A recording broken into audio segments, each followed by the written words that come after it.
Students, homework help में आपका स्वागत है। यह एक फ्री चैनल है। यहाँ आप इंग्लिश और हिंदी सब्जेक्ट से रिलेटेड कोई भी सवाल पूछ सकते हैं। आज हम आपके लिए जो विषय लेकर आए हैं उसका शीर्षक है आत्मनिर्भर भारत अभियान निबंध। इसे समझने के लिए आपको पहले कुछ बातें जाननी जरूरी होंगी, तभी आप निबंध लिख पाएंगे। आत्मनिर्भर भारत अभियान क्या है? यह किसने शुरू किया, क्यों शुरू किया गया और कब शुरू किया गया, और उसके बाद में हम जानेंगे कि इस अभियान से क्या-क्या फायदे हो सकते हैं या क्या नुकसान हो सकते हैं। तो चलिए शुरू करते हैं कि निबंध में आप सबसे पहले क्या लिखेंगे। आत्मनिर्भर भारत अभियान की शुरुआत भारत के प्रधानमंत्री नरेंद्र मोदी द्वारा 12 मई 2020 को की गई। अब इसमें सोचने वाली बात है कि इससे क्या होगा, इसकी शुरुआत क्यों की गई, यह अभियान क्यों बनाया गया। इस अभियान की शुरुआत भारत को आत्मनिर्भर बनाने के लिए है, ताकि दूसरे देशों पर भारत की निर्भरता कम हो सके, स्वदेशी को बढ़ावा दिया जा सके। शायद यहाँ पर कुछ बच्चों को आत्मनिर्भर का मतलब ना मालूम हो। पहले हम आत्मनिर्भर का अर्थ अच्छे से समझा देंगे ताकि आगे का निबंध आपको ठीक से समझ आए। आत्मनिर्भर का क्या अर्थ है? आत्मनिर्भरता, इस एक वर्ड को हम तोड़ें तो ये दो शब्दों से मिलकर बना है आत्म प्लस निर्भरता। आत्म मतलब अपने आप, निर्भर का मतलब है किसी पर आश्रित रहना या डिपेंडेंट रहना। तो दोनों के मतलब को आप जोड़िए, अपने आप पर निर्भर रहना। आपने कभी ये कहावत सुनी है, अपना हाथ जगन्नाथ या अपने मरे ही स्वर्ग मिलता है? इन दोनों कहावतों का सीधा सीधा संबंध आत्मनिर्भरता से है। अपना हाथ जगन्नाथ, इसका मतलब समझने की कोशिश कीजिए। इसका लिटरल मीनिंग है कि अपने हाथ से किया गया काम जगन्नाथ यानी कि भगवान के द्वारा किए जाने के समान है। अब दूसरी कहावत को लेते हैं, अपने मरे ही स्वर्ग मिलता है। यदि आप किसी से पूछना चाहें कि भाई स्वर्ग कैसा होता है, कैसा दिखता है, कैसा एक्सपीरियंस होता है वहां पर, तो क्या आप ये किसी से पूछ सकते हैं? नहीं, क्योंकि मरने वाले व्यक्ति से आप नहीं मिल सकते। मरने वाले व्यक्ति से मिलना है तो उसके लिए पहले आपको मरना पड़ेगा। इसका मतलब है कि किसी भी काम का अगर आपको अनुभव करना है, आपको जानना है कि उसका असली एक्सपीरियंस क्या होता है, तो उसके लिए आपको वह काम स्वयं करना होगा। आपको आत्मनिर्भर बनना पड़ेगा, अपने आप पर निर्भर रहना होगा। तो आशा करती हूँ इससे आपको आत्मनिर्भर का अर्थ अच्छे से क्लियर हो गया होगा। अब हम अपने असली टॉपिक यानी कि आत्मनिर्भर भारत अभियान की ओर चलते हैं। प्रधानमंत्री मोदी जी ने अपनी स्पीच में आत्मनिर्भरता पर बहुत जोर दिया। इसका यह मतलब नहीं है कि भारत में ऐसा पहली बार हो रहा है। भारत में आत्मनिर्भरता बहुत पुरानी है, यह कॉन्सेप्ट बहुत पुराना है। भारत में तो हमेशा से ही, बहुत पुराने समय से अपना काम स्वयं करने पर बल दिया जाता रहा है। हमारे जितने भी बड़े पूर्वज थे वे सब यही कहते थे कि किसी दूसरे पर अपने काम के लिए आश्रित मत रहो, अपने काम खुद करो। वैसे अगर हम राजनीति से जुड़ी बातें करें तो भारत में आत्मनिर्भरता की शुरुआत 1905 में राष्ट्रपिता महात्मा गांधी ने की थी, जब भारत अंग्रेजों का गुलाम था। तो भारत को अंग्रेजों की दासता से मुक्त कराने के लिए महात्मा गांधी ने स्वतंत्रता संग्राम के दौरान स्वदेशी आंदोलन की शुरुआत की। उस आंदोलन में उन्होंने आत्मनिर्भरता पर बल दिया। उन्होंने कहा कि हम अपने देश में बनाई हुई वस्तुओं का प्रयोग करें। याद है आपको उन्होंने क्या कहा था उसमें, कि अपने देश में बने हुए कपड़े पहनो, और उन्होंने विदेशी कपड़ों की होली जलाई थी ताकि हम विदेशों से आए हुए कपड़ों पर निर्भर ना रहें। तो यहाँ से आत्मनिर्भरता का सफर शुरू हुआ भारत में। उसके बाद 1969 में इंदिरा गांधी के कार्यकाल के दौरान भी भारत की चौथी पंचवर्षीय योजना में आत्मनिर्भरता पर बल दिया गया था। लेकिन जैसा अक्सर होता है कि भारत में नीतियां तो बन जाती हैं लेकिन उन पर कार्य नहीं किया जाता। तो ऐसा ही कुछ यहाँ पर हुआ। उसके बाद 2020 में, यानी कि अब, यह आत्मनिर्भरता शब्द फिर से चर्चा में है। ऐसा क्यों है? क्योंकि नरेंद्र मोदी ने कोरोना काल में यह जो आत्मनिर्भर अभियान की शुरुआत की है, इसकी वजह से। आत्मनिर्भर भारत अभियान, इसके 5 पिलर्स या 5 स्तंभ हैं। अब यहाँ पर पिलर्स या स्तंभ शायद आप जानते होंगे, नहीं जानते तो थोड़े से छोटे से शब्दों में मैं इसको एक्सप्लेन कर देती हूँ। जिस तरीके से किसी इमारत को खड़े करने के लिए पिलर्स बनाए जाते हैं, उसी प्रकार इस अभियान के 5 स्तंभ या 5 पिलर्स हैं जिन पर यह टिका हुआ है। सबसे पहला पिलर, जैसा कि आप स्क्रीन पर देख सकते हैं, 5 पिलर्स: अर्थव्यवस्था, अवसंरचना, प्रौद्योगिकी, गतिशील जनसंख्या और मांग। अर्थव्यवस्था में एक बड़ी उछाल लाने की कोशिश की जाएगी, जिससे कि अर्थव्यवस्था तेजी से आगे बढ़े और देश के लोगों को रोजगार दिया जा सके।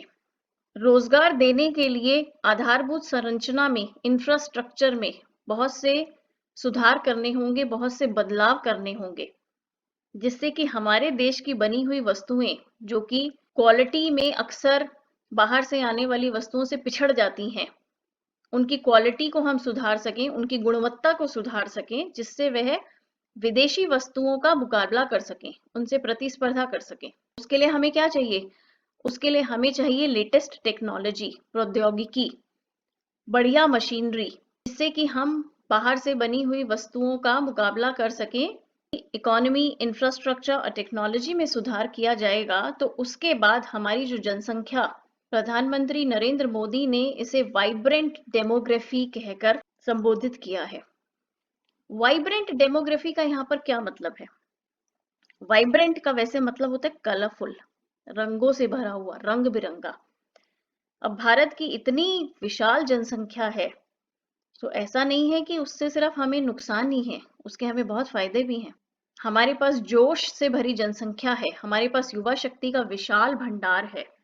तो इस जनसंख्या के भार को मुनाफे में तब्दील करने के लिए हमें लोगों को ज्यादा से ज्यादा रोजगार देना होगा, ताकि वे खाली उपभोक्ता नहीं, उत्पादक बन सके। वे देश के जीडीपी में कुछ ऐड करें, कुछ जोड़ें। जब देश के नौजवानों को रोजगार प्रदान किया जाएगा और उत्पादन भी शुरू हो जाएगा, उसके बाद हमें उसके लिए मांग बनानी पड़ेगी, मांग क्रिएट करनी पड़ेगी। बना हुआ सामान कहाँ पर बेचें? तो सबसे पहल आदमी अपने घर से ही करता है। तो अपने आसपास बनी हुई वस्तुओं को अपने ही देश में बेचो। अपने देश में बनी हुई वस्तुओं का हमें पहले खुद इस्तेमाल करना पड़ेगा, तभी हम दूसरों को कह सकते हैं कि आप हमारे यहाँ बनी हुई चीजों का इस्तेमाल कीजिए। इसे मोदी जी ने नाम दिया है वोकल फॉर लोकल। इसे भी हम ब्रेक करके समझते हैं। समझिए, local local local made goods, यानी कि हमारे आसपास जो हमारे छोटे व्यापारी सामान बनाते हैं, हमें उन्हें प्रोत्साहन देना चाहिए, उनके उपयोग को ज्यादा से ज्यादा बढ़ावा देना चाहिए। इस तरीके से हम उनका प्रचार कर रहे हैं, हम उनके लिए वोकल बन रहे हैं, क्योंकि उनके पास एडवर्टीजमेंट करने का पैसा नहीं है।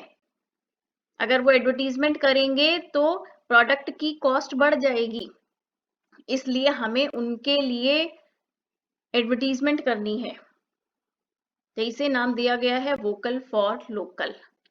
अपने आसपास निर्मित वस्तुओं का प्रयोग करें और उनके उपयोग को प्रोत्साहित करें, उनका इतना प्रचार करें कि वे ग्लोबल बन जाएं, पूरे विश्व में इंडिया की बनी हुई वस्तुओं का इस्तेमाल हो। इससे हमारे छोटे कारीगर और मजदूरों को प्रोत्साहन मिलेगा, रोजगार मिलेगा, उनके घर में भी चूल्हा जल सकेगा। और जब छोटे व्यापारियों के काम को बढ़ावा दिया जाएगा तो भारत तरक्की करेगा और आत्मनिर्भर बनेगा। अब जानिए इस आत्मनिर्भर भारत अभियान की विशेषता क्या है, जिसकी वजह से यह इतना अधिक चर्चा में है। इसकी विशेषता है इसका 20 लाख करोड़ का package. Finance minister Nirmala Sitharaman ने यह ऐलान किया है कि इस कोरोना काल में गरीबों की मदद के लिए 20 लाख करोड़ का पैकेज सरकार देगी। जानिए इसमें कौन कौन से फायदे हैं। इसमें आप वन नेशन वन राशन, प्रधानमंत्री गरीब कल्याण योजना, जनधन अकाउंट, उज्ज्वला योजना के अंतर्गत गैस सिलेंडर, इंश्योरेंस कवर आदि बहुत से फायदे सरकार गरीबों को दे रही है। जिससे कि वे इस महामारी के दौरान भी अपनी जिंदगी को चला सके और भूखे ना मरे। प्रधानमंत्री गरीब कल्याण योजना के तहत ऐसे लोग जिनका बैंक में अकाउंट खुला हुआ है और जो गरीबी रेखा से नीचे रहते हैं, उन सभी को सरकार की तरफ से 500 रुपए उनके अकाउंट में डाले जाएंगे। इसी प्रकार उज्ज्वला योजना के तहत जो लोग सब्सिडी वाले सिलेंडर यूज कर रहे हैं, उन सभी को अगले 3 महीनों तक मुफ्त सिलेंडर दिया जाएगा। सरकार की एक बहुत बड़ी घोषणा है इंश्योरेंस कवर।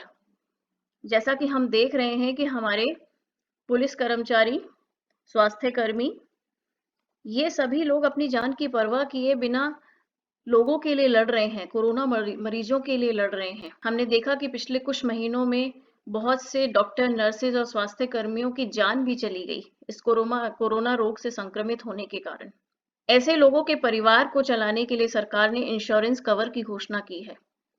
इस योजना के तहत यदि किसी स्वास्थ्य कर्मी की कोरोना वायरस से लड़ाई के दौरान जान चली जाती है, तो उस स्वास्थ्य कर्मी के परिवार को सरकार 50 लाख रुपए देगी। आत्मनिर्भर भारत अभियान के तहत MSME यानी कि micro, small and medium enterprises को बहुत बड़ी राहत दी गई है। 3 लाख करोड़ के गारंटी फ्री लोन की घोषणा की गई है। 1 साल तक EMI चुकाने से राहत है, यानी कि लोन लेने के बावजूद 1 साल तक उन्हें कोई EMI नहीं देनी पड़ेगी। इस घोषणा से 45 लाख MSME को फायदा मिलेगा। प्रधानमंत्री ने वसुधैव कुटुंबकम कहकर यह इशारा किया कि भारत पूरे विश्व को अपना घर मानता है। भारत की उन्नति में सारे विश्व की उन्नति है। आत्मनिर्भर होने का मतलब यह नहीं है कि हम पूरे विश्व से अपना नाता तोड़ देंगे। हम पूरे विश्व को अपने साथ लेकर चलना चाहते हैं। इस आत्मनिर्भर भारत अभियान को मेक इन इंडिया अभियान, जो कि 2014 में लॉन्च किया गया था, उसके साथ जोड़ते हुए प्रधानमंत्री ने ये कहा कि हम दूसरे देशों से यह अपेक्षा करते हैं कि वे भारत में आकर निवेश करें, भारत में ज्यादा से ज्यादा वस्तुओं का निर्माण करें और उसे दूसरे देशों में बेचें, ताकि भारत आत्मनिर्भर बन सके। आत्मनिर्भर भारत अभियान सरकार की तरफ से एक नई पहल है भारत को विकसित बनाने के लिए और आत्मनिर्भर बनाने के लिए। जाते जाते एक बात और कहना चाहती हूँ, यदि आप इस पूरे निबंध को लिखित रूप में चाहते हैं तो उसका लिंक आपको डिस्क्रिप्शन बॉक्स में मिल जाएगा।